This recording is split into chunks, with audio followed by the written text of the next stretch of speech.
Assalamu alaikum. I am a Muslim woman with a message for the world about jihad. As a Muslim woman, I acknowledge one God and that Prophet Muhammad was the Prophet of God.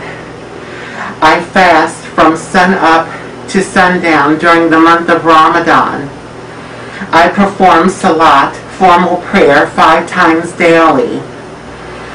I have performed the pilgrimage to Mecca, Hajj, and I give zakat, an annual poor tax. I give to the poor annually.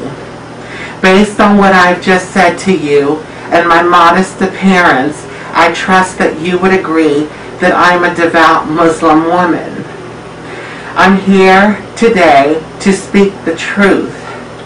And the truth is, I'm a transsexual with a knife. Okay, I could still be Muslim, but my point is, appearances are very deceiving. And much of the world judge people on their appearances. Yeah, the way people look. You can't really judge a book by its cover. It's kind of like that juicy red apple that you bite into, and to the core of it, it's rotten. Now, for the record, I'm not Muslim, but I do know that Allah, God, does not like these horrific terrorist acts, jihad, quote-unquote holy wars, that are being done to innocent people in the name of Islam. I know that to my soul. You know, despite our differences, we human beings have a lot in common. And as spirits living the human experience here on the planet, we are a lot more connected than many people realize. A lot more connected. Well, whether you're Muslim, Christian, Hindu, Buddhist, Jewish, New Age, spiritual, etc., whatever religious path or religious doctrine you are following, they are all declarations of faith rooted in love.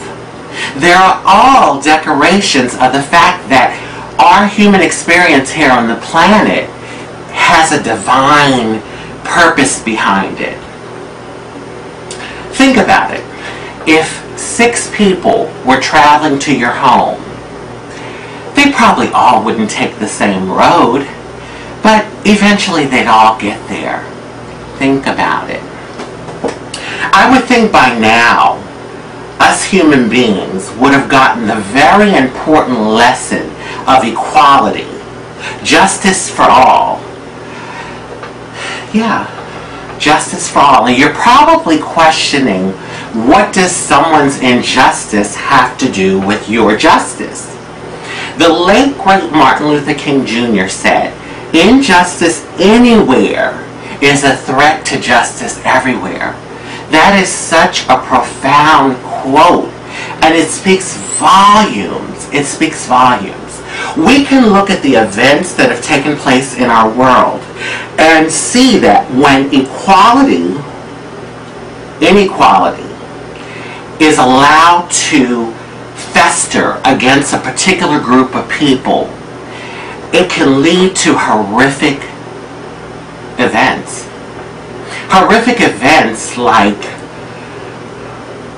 terrorist acts like 9/11 here in America, the British London, England bus bombings, Mumbai, India's hotel attacks, Nairobi, Kenya's mall attacks.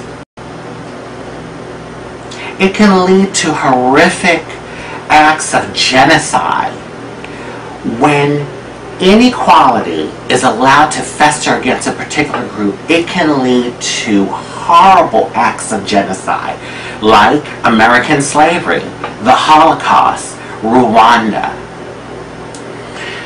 My fellow human beings, we have to be able to look past the labels and the titles and the appearances. We have to be able to get over, I pray one way, they pray another way, so their way is wrong and my way is right. And get to the core of what all of these spiritual paths are based on. And that is love. L-O-V-E, love. We have to learn to love one another.